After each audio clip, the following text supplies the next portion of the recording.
Hola, en esta ocasión hablaremos del descubrimiento, la conquista y la colonización. Yo soy la profesora María Eugenia Zelaya. El descubrimiento de América. El descubrimiento no fue un hecho casual, nacido por el espíritu de los aventureros, no, sino que fue un hecho impulsado por la situación que estaba sacudiendo Europa. Una situación política, económica y científica. Causas que motivaron el descubrimiento de América. La unificación de España, que fue llevada a cabo por los reyes católicos, que condujo a la expulsión de los moros en 1942. Buscaban nuevas rutas para llegar a Oriente y así poder satisfacer aquellas exigencias que tenía la sociedad europea de mercancías exóticas. La fundación de la Escuela Náutica de Sagres, que enseñaba la ciencia náutica y la cartografía.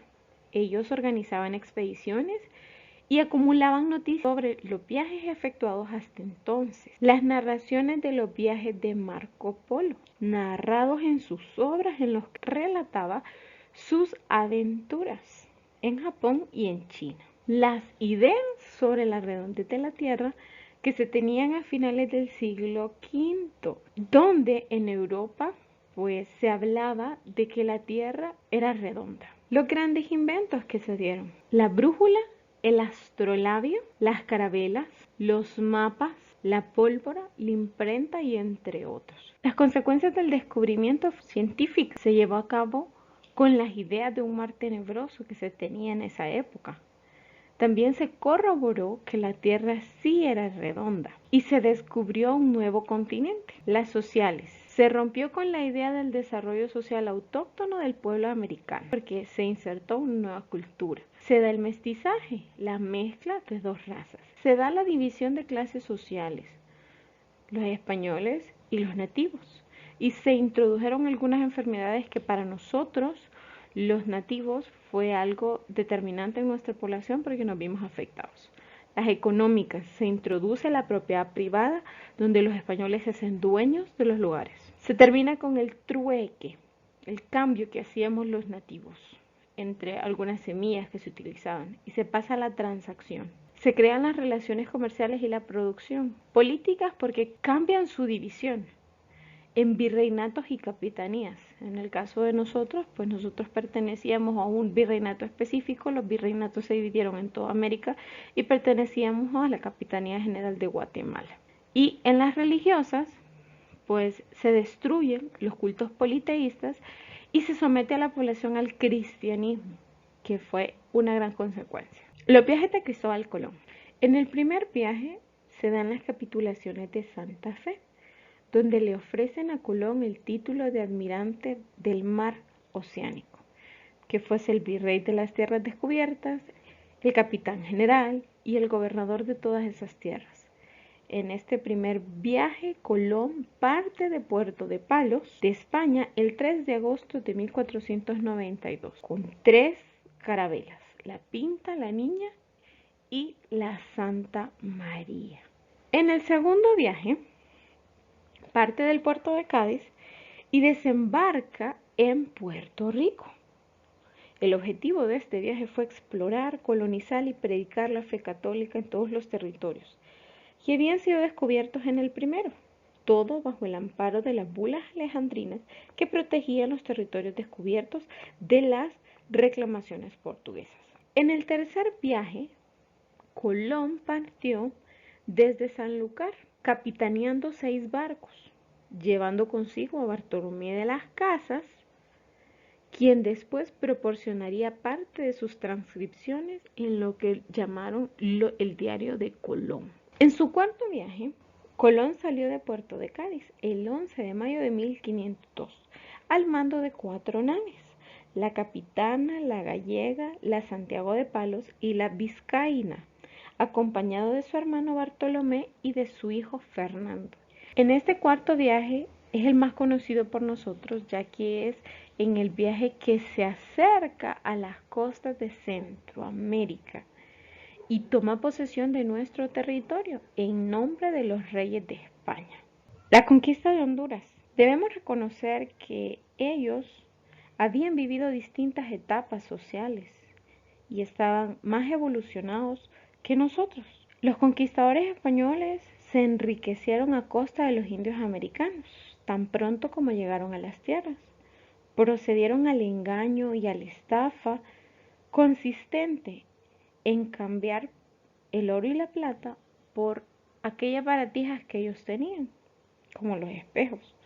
Esta fue una forma en la que saquearon todas las riquezas que habían en América. El primer conquistador que llega a Honduras en 1524 fue Gil González Dávila. Él procedía de Santo Domingo, pero penetró las costas norte de nuestro país y fue enviado por Hernán Cortés para llevar a cabo esta gran conquista. El plan era someter a Honduras. Buscaban el estrecho que comunicara los dos océanos, fundar una ciudad en un puerto adecuado que sirviera como un núcleo para colonizar otros puntos en tierra firme, inculcar a los indios la religión católica y recoger todo el oro y la plata que estuviera a su alcance. Y así lo hicieron en nuestro país. Al ver que los conquistadores españoles entraban en nuestras tierras y se apoderaban, también surge la resistencia indígena, donde Copán Galel se rebela contra los extranjeros, de la misma manera que lo hizo Lempira, por defender nuestro territorio.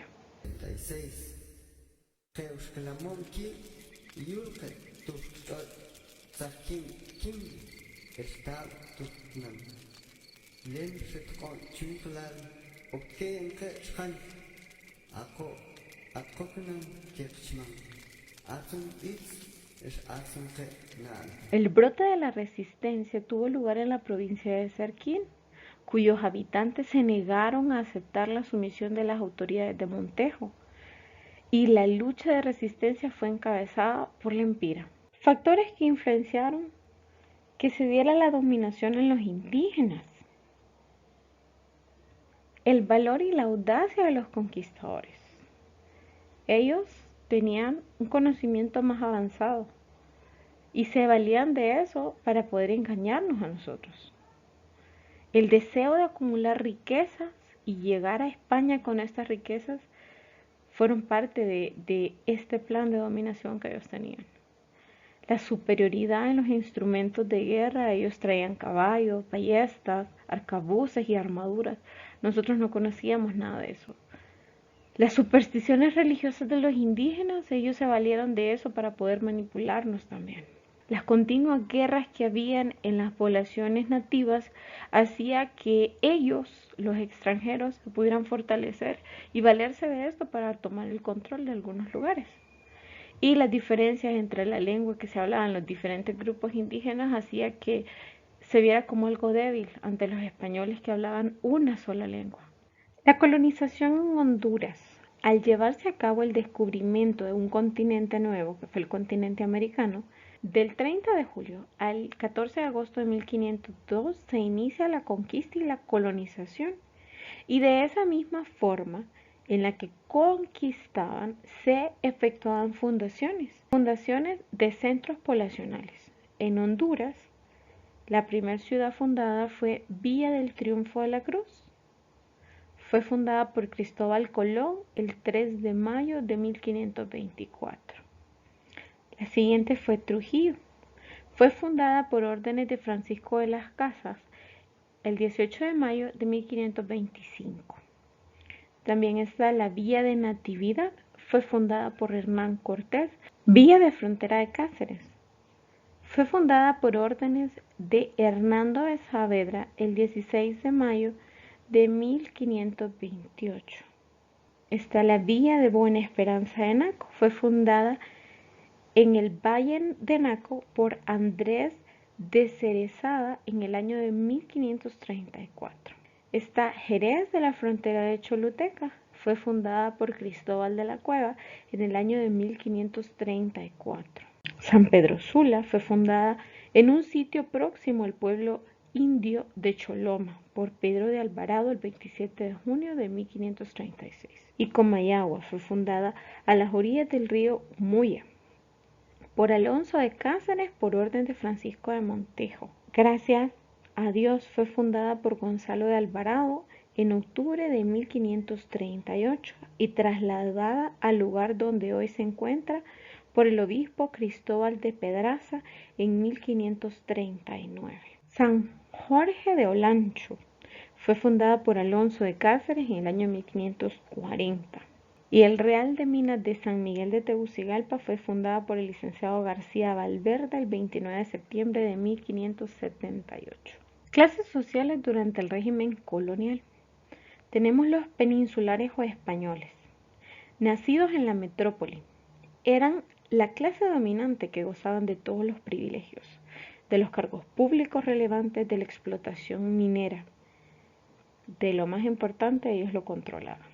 Los criollos eran los españoles nacidos en América, gozaban de algunos privilegios y se enriquecían con la explotación de los indios, negros y mestizos.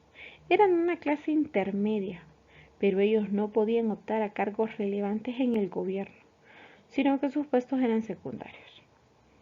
Los indios eran las personas nativas de las tierras, no tenían derecho, por tanto se les explotaba.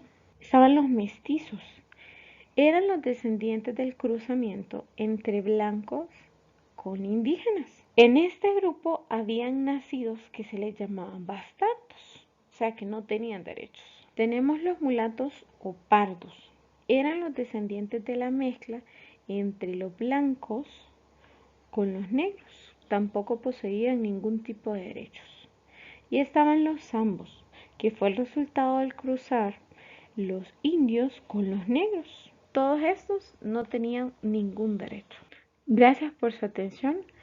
Los espero en la siguiente clase.